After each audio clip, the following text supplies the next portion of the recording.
Alhamdulillahi Rabbil Alamin. Wassalatu wassalamu ala asrafil anbiya'i wal mursalin wa ala alihi wa sahbihi wa man tabi'ahum bi ihsan ila yaumiddin. Allahumma salli ala Muhammad wa ala ali Muhammad kama sallaita ala Ibrahim wa ala ali Ibrahim wa barik ala Muhammad wa ala ali Muhammad kama barakta ala Ibrahim wa ala ali Ibrahim fil alamin innaka Hamidum Majid. Amma ba'du, jamaah salat Isya dan salat tarawih yang berbahagia.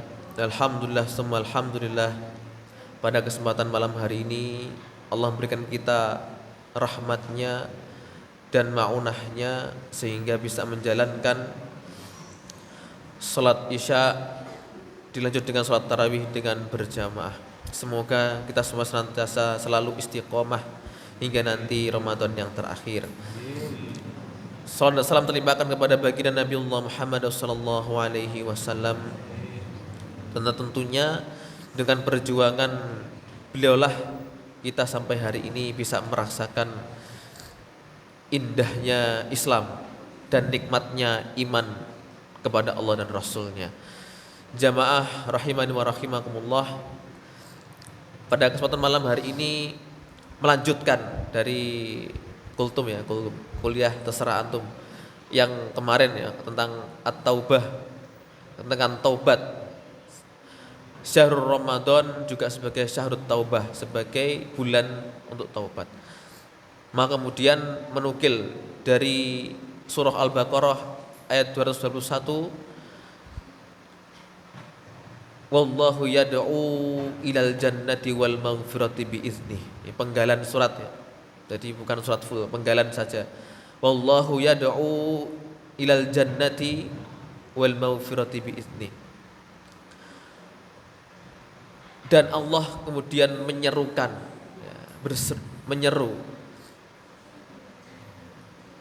tentang bagaimana ilal jannah, yakni bagaimana kita masuk dalam surga, wal maghfirah biizni, dan tentunya dengan pertolongan Allah biizni dan izinnya. Nah, kisah yang paling famous, yang paling terkenal ya, yang paling masyhur itu adalah kisah tentang seseorang yang sudah membunuh 99 nyawa. Jadi kisahnya seperti itu.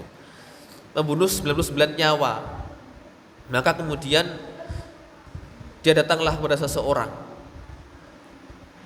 Bertanyalah dia kepada seseorang itu, ya fulan, saya ini sudah membunuh 99 nyawa.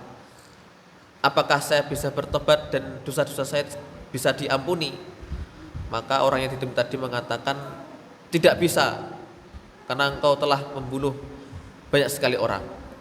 Maka yang membunuh tadi itu sekaligus ketika itu membunuh juga orang yang bertanya, yang ditanya tadi.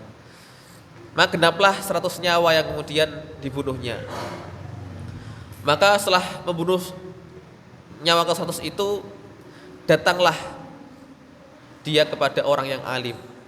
Maka kemudian bertanya, apakah saya masih bisa bertobat dan dosa-dosa saya diampuni? Maka kata si alim tadi mengatakan bisa.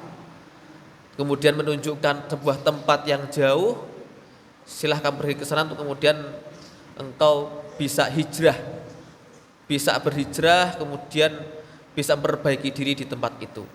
Nah, maka dengan semangat pantang menyerah, si fulan yang telah membunuh banyak nyawa tadi kemudian pergilah hijrah ke tempat yang akan dituju, ke tempat yang lebih baik lagi. Maka di tengah-tengah perjalanan si fulan tadi kemudian meninggal dunia. Nah, di dalam meninggal dunia ini kemudian malaikat rahmat dan malaikat azab kemudian bingung. Ini seharusnya dia itu masuk ke dalam mana?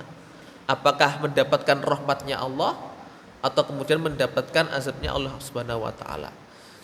Maka kemudian diukurlah dari dia tempat hijrah itu hingga dia meninggal berapa.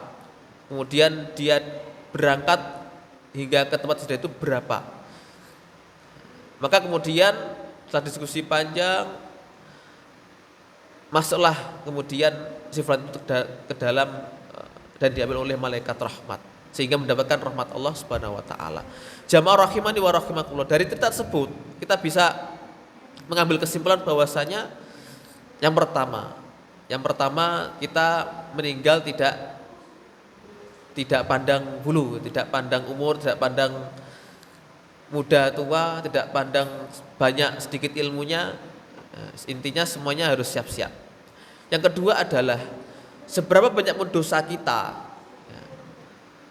ini bagi merasa yang punya dosa ya. Seberapa banyak pun dosa kita, maka kemudian taubat nasuha itu yang paling penting.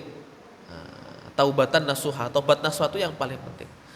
Maka jika kita sudah sadar dan kemudian sudah bertaubat, maka jalanilah dengan sesungguh-sungguhnya, dengan taubat yang sungguh-sungguh. Ya, ketika kita taubat dengan sungguh-sungguh, maka kemudian Allah berusaha untuk menghilangkan dosa-dosa kita.